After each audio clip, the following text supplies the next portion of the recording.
शाम का वक्त था, तारीख 14 नवंबर।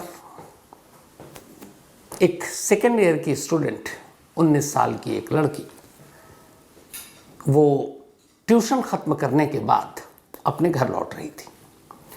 इत्तेफाक से जो ट्यूशन सेंटर था, वहाँ से उसका घर रेलवे ट्रैक को क्रॉस करना होता था और एक रेलवे फाटक को, और ये उदवाड़ा रेलवे स्टेशन के करीब ही उसका घर था, मुश्किल से 200 मीटर दूर। तो अक्सर वही रूट होता, वो ट्यूशन अपना कोचिंग सेंटर से निकलती, रेलवे ट्रैक क्रॉस करती और फिर रेलवे फाटक से गुजर कर अपने घर पहुंचती। लेकिन स्टेशन से 100 मीटर दूर का एक हिस्सा ऐसा था, एक चंक, जहाँ थोड़ा सन्नाटा होता, पेड़ वेड़ हुआ थे वहाँ पे। तो 14 नवंबर की शाम भी वो लड़की कोचिंग सेंटर से निकलती और अपने घर जा रही होती है, लेकिन वक्त हो गया, वो घर नहीं पहुंची। अब रूटीन था कि इतने वक्त तक घर आ जाती है, 5-10 मिनट, आधा घंटा, 1 घंटा ऊपर नीचे, लेकिन 2-3 घंटे हो गए, वो लड़की घर नहीं पहुंची। घर वालों को फिक्र हुई, पर घर वालों को ये भी पता था कि उसके घर से कोचिंग सेंटर का रूट क्या है, किस रूट से आती है और वो जाती है। तो पूरा घर अब घर से निकलता है और उस रूट को फॉलो करते हुए, जिस रूट से वो कोचिंग सेंटर से आती है और जाती है, अब उस पर एक एक लोग एक एक चीज़ को ढूंढते हुए, देखते हुए आगे बढ़ रहे हैं। जैसे ही वे इस उदवाड़ा रेलवे स्टेशन से 100 मीटर पहले पहुंचते हैं, रेलवे ट्रैक के किनारे एक सुनसान जगह पर उन्हें एक लड़की ज़मीन पर लेटी नज़र आती है। पास जाकर देखते हैं तो उनकी अपनी बेटी थी। जिस तरीके से वो लाश, क्योंकि वो तब तक मर चुकी थी, ज़मीन पर थी, पहली नज़र में देखकर ये हो चुका था कि उसके साथ ज़बरदस्ती की गई है, क्योंकि कपड़े जिस्म पर नहीं थे और लड़की दम तोड़ चुकी थी। देखकर घर वाले बदहवास चीखने चिल्लाने लगे। तब तक आसपास में जो गुजर रहे थे लोग पहुंचे, रेलवे पुलिस फोर्स पहुंची। इसके बाद पुलिस को खबर दी गई, पुलिस मौके पर पहुंची। पुलिस ने आकर तफ्तीश करनी शुरू की। लाश के पास से उस लड़की के बैग मिले जिसमें किताबें थी, और साथ में वहीं करीब 2 और चीज़ें मिली, एक वाइट स्वेट शर्ट और एक बैकपैक जो पीठ पर बांधते हैं, पिट्ठू बैग भी जिसे कहते हैं। अब घर वालों ने बताया कि न ये वाइट स्वेट शर्ट उस लड़की का है और ना ही ये बैग। अब पुलिस वालों ने उस बैग को खोलना शुरू किया। जब खोला तो उसके अंदर 3 जर्सी, 2 हाफ पैंट और एक मोबाइल का चार्जर मिला।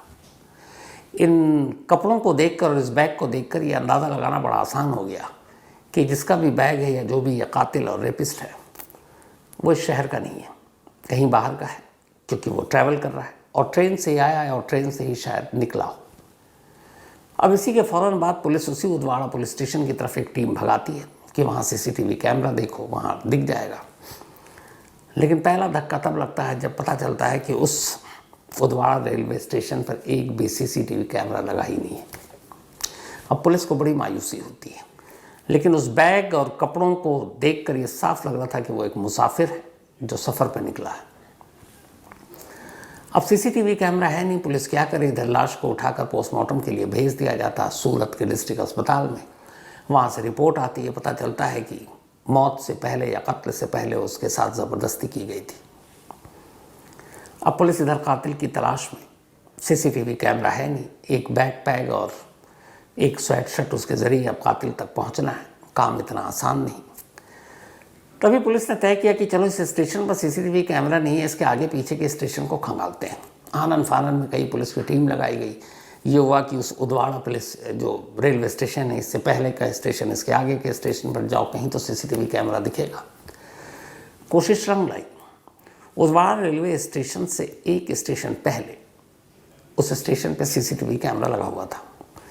जब उस कैमरे को चेक किया गया और टाइमिंग देखी गई तो एक शख्स कैमरे में नज़र आया। अब वो शख्स, उसका चेहरा तो पुलिस को मालूम नहीं, लेकिन उस तस्वीर को देखकर पुलिस इसलिए चौंकी कि उसने सेम वही वाइट स्वेट शर्ट पहन रखी थी और उसके पीठ पर वही बैकपैक था, ब्लैक रंग का, काले रंग का। अब स्टेशन की दूरी एक स्टेशन पहले और एक स्टेशन बाद, और वो उसने वही शर्ट पहन रखी है, वही बैग उसके कंधे पर है, तो बड़ा आसान हो गया ये पता करना कि यही वो शख्स है, क्योंकि वही चीज़ पहने हुआ है जो बरामद हुई, जो मौके से मिल रहा है। वो कैमरा भी मैं आपको दिखाऊंगा जो आप देखेंगे, उसमें वो थोड़ा सा लंगड़ा कर चल रहा है, उसका शायद बायां पैर ठीक नहीं है। अब ये तस्वीर आई, पुलिस की जान में जान आई। पुलिस ने कहा कि अब इसको ढूंढते हैं। अब ढूंढना शुरू किया गया, बाकी स्टेशन को, रेलवे पुलिस को खबर दी गई है। गुजरात पुलिस ने जो है 10 टीमें बनाई और उसने कहा कि यहाँ से लेकर हर रूट पे स्टेशन जितने पड़ते हैं जाओ, ताकि पता चले कहाँ उतरा कहाँ चढ़ा। ये ज़रा कोशिश चल रही है, दिन बीतते जा रहे हैं। लास्ट में पता चला कि उसको वापी स्टेशन पर देखा गया। वापी स्टेशन पर फिर उसको दिखा कि वो एक मुंबई बांद्रा जाने वाली ट्रेन में बोर्ड हो रहा है। तो अब उससे ये हुआ कि ये मुंबई बांद्रा की तरफ गया है। अब पुलिस की टीम मुंबई बांद्रा पहुंची, लेकिन ये सारी तस्वीरें तब देखी जा रही हैं जब ऑलरेडी वक्त निकल चुका है। तो इसलिए ये कि चलती ट्रेन में पहुंचकर पकड़ लें, ये मुमकिन था नहीं, लेकिन उसका लोकेशन पता चल रहा था। तो अब वो वलसाड के उदवाड़ा से वापी, वापी से बांद्रा, मुंबई पहुंच गया। ये सीसीटीवी कैमरे में कैद, लेकिन इसके आगे फिर वो गायब। अब ना कोई सीसीटीवी कैमरा, ना वो कातिल उसके किसी कैमरे में कैद। अब क्या किया जाए? ये पहला मामला होगा। दूसरी कोशिश की कि किसी और तरीके से उसके बारे में और जानकारी जुटाएं।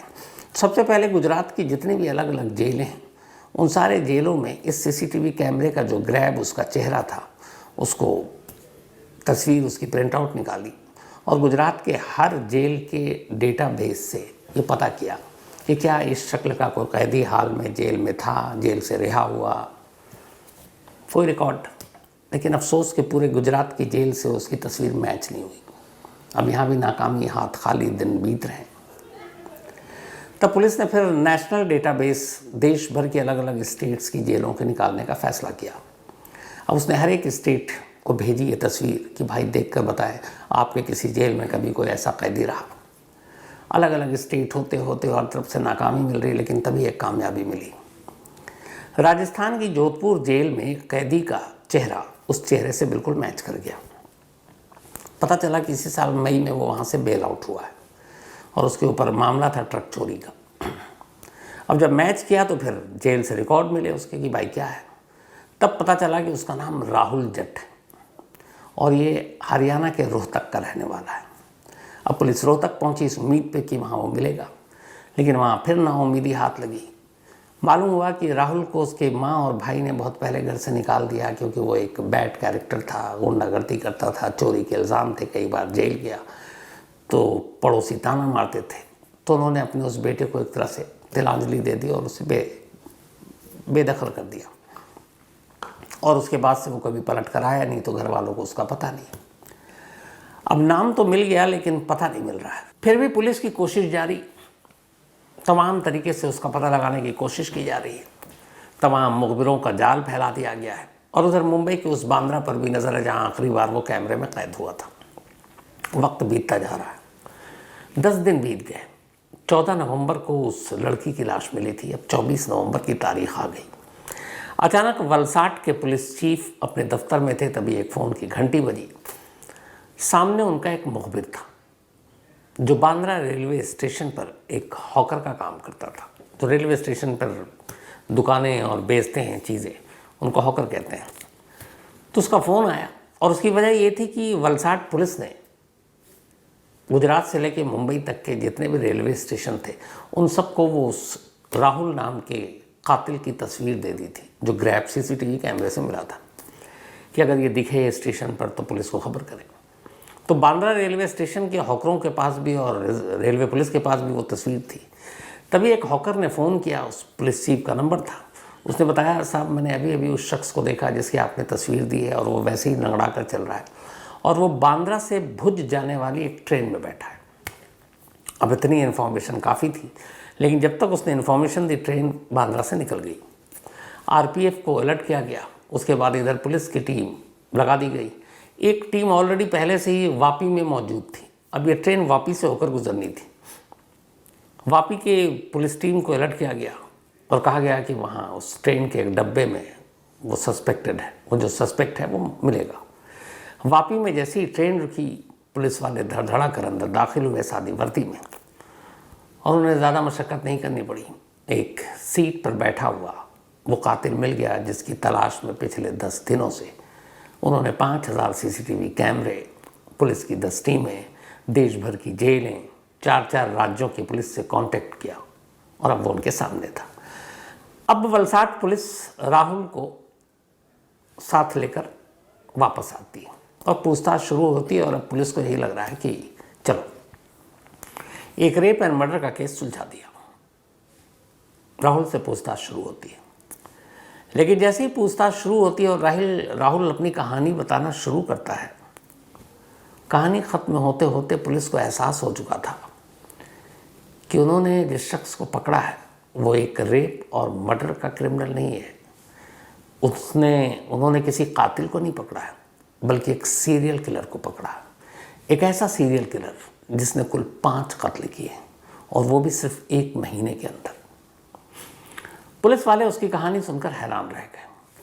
पहले उसने अपनी पूरी कहानी सुनाई और सबसे पहले उसकी कहानी सुनाई जहाँ से इस केस की शुरुआत हुई, यानी 14 नवंबर सेकेंड ईयर स्टूडेंट जो वलसाड के इसी उदवाड़ा रेलवे स्टेशन के करीब जिसकी लाश मिली थी।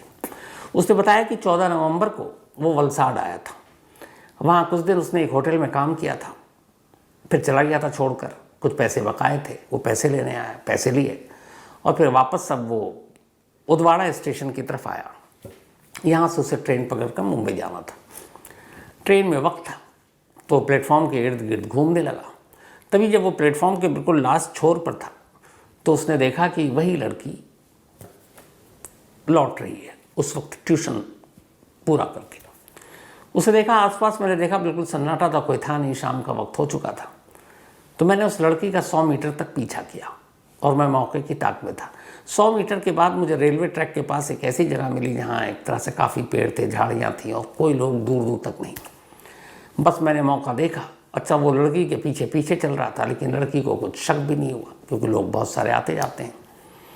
लेकिन एक सन्नाटे में मौका मिलते ही उसने लड़की को दबोचा, उसके मुंह पे हाथ रखा, उसे धमकाया और फिर उसके साथ ज़बरदस्ती की। इसके बाद उसने उसका गला घोंट दिया।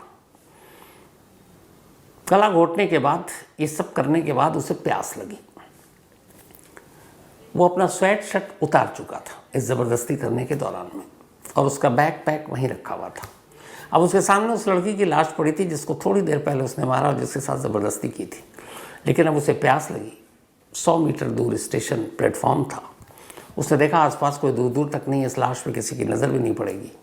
वो अपना बैग पैक और वो स्वेट शर्ट छोड़कर सिर्फ गमछे में, चूँकि अंदर बनियान भी था, वापस जाता है प्लेटफॉर्म पर।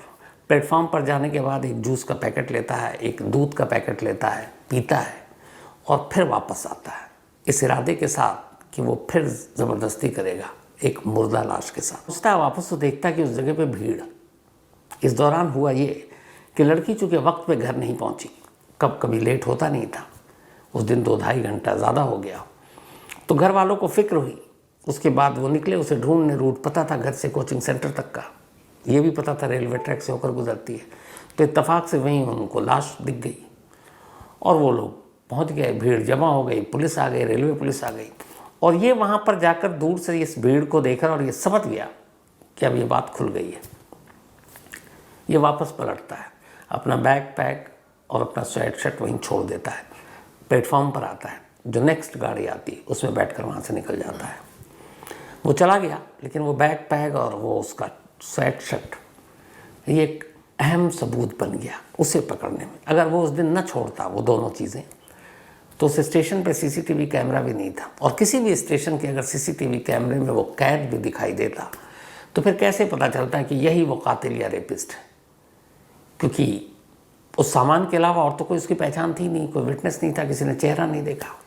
तो इसीलिए वो उसका बैग पैक और एक स्वेट शर्ट, जो एक दूसरे स्टेशन पर वही चीज़ वो डाले हुए कंधे पर और पहने हुए दिखाई दिया, तो इससे ये पहचान हुई कि यही वो शख्स है। तो उसने ये कहानी सुनाई। फिर उसने बताया कि वो वहाँ से वापी से वो मुंबई गया, बांद्रा, और फिर मुंबई से वो हावड़ा पहुँच गया। इसके बाद उसने कहा कि हावड़ा जाने के बाद 14 नवंबर के इस कत्ल के ठीक 5 दिन बाद 19 नवंबर को उसने हावड़ा में एक और महिला का रेप किया और उसका मर्डर किया। वो लाश भी एक ट्रेन के बोगी में मिली। फिर वो वहाँ से निकला और निकलने के बाद वो आंध्रा गया। आंध्र प्रदेश में वो जाकर फिर एक रेलवे स्टेशन पर ट्रेन में बैठता है, एक और कोच में एक और महिला को मारता है, उसे लूटता है। इसके बाद फिर वो जाता है सिकंदराबाद रेलवे स्टेशन, वहाँ पर भी एक ट्रेन जो पुणे से कन्याकुमारी आ रही थी, उसमें भी एक महिला के साथ रेप करता है और उसे मार डालता है। उसने कहा कि 20 अक्टूबर को उसने पहला कत्ल रेलवे में किया था, 25 अक्टूबर को दूसरा किया था।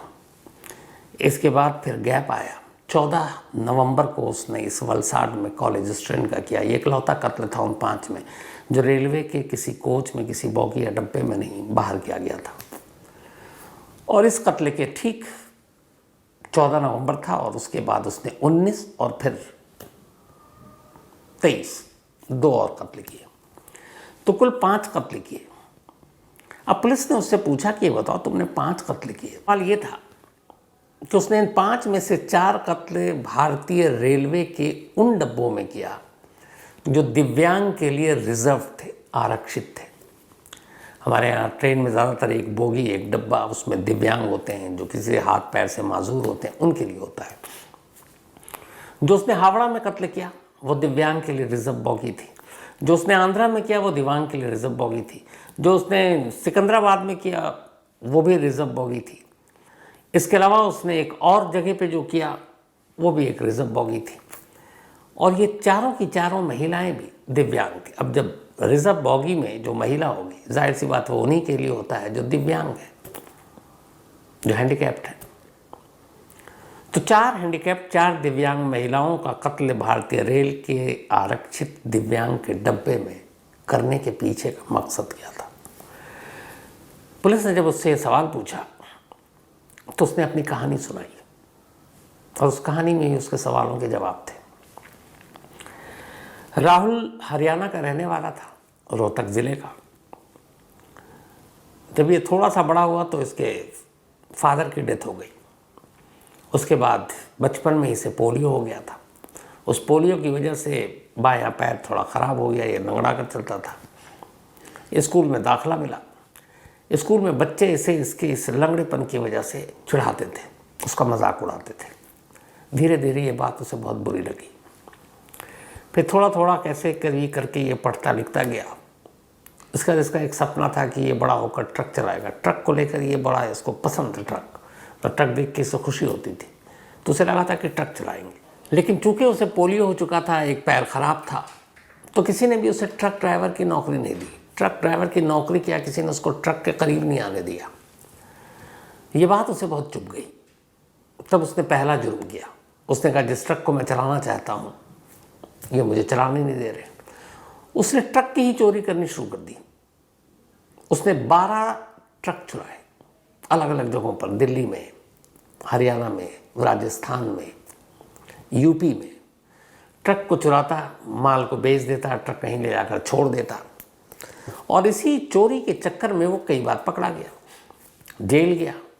ट्रक चोरी, जेल जाता, फिर जमानत पर बाहर आ जाता। तो जेल आना और जाना उसका लगातार लगा रहा। आखिरी बार वो जोधपुर की जेल में बंद था जब ट्रक चोरी के ही मामले में, और इसी साल मई में उसको बेल मिल गई। घर वालों ने वैसे ही निकाल दिया था। वो बाहर आया। बाहर आने के बाद इतनी बार जेल जा चुका था कि अंदर बहुत सारे कैदियों से भी मिल चुका था। वो एक तरह का पेशेवर अपराधी हो चुका था। बाहर आने के बाद उसे फिर वो बचपन की चीज़ें उसके दिमाग में घूमती रहती थी कि मैं एक विकलांग हूँ, मेरा एक पैर ठीक नहीं है, बच्चे हंसते हैं। आज भी उसे लगता था कि लोग देखकर हंसते होंगे मुझे। ये चीज़ें उसके अंदर इतना घर कर गई कि फिर उसे चिढ़ हो गई। और उसके बाद उसने पहली बार देखा कि दिव्यांग कोटे का जो की बॉगी होती है उसमें बहुत ज़्यादा भीड़ नहीं होती है, कई बार तो एक ही होती हैं। तो वो चूँकि खुद एक दिव्यांग था तो वो उसी कोच में चढ़ जाता, और जहाँ उसको महिला दिखती पहली बार 20 अक्टूबर को, उसने अपनी पूरी खुन्नस, खुंदक, गुस्सा उस महिला पर उतारा, उसके साथ रेप किया और उसे मार डाला। उसके बाद वो निकल गया तो उसे लगा कि ये तो बड़ा आसान है, पकड़ा भी नहीं गया। तो वो एक स्टेट से दूसरे स्टेट पहुंचता, कभी एक स्टेट में अपने क्राइम को रिपीट नहीं करता, और वैसी तरीके से अलग अलग स्टेट में जाके क्राइम करने लगा।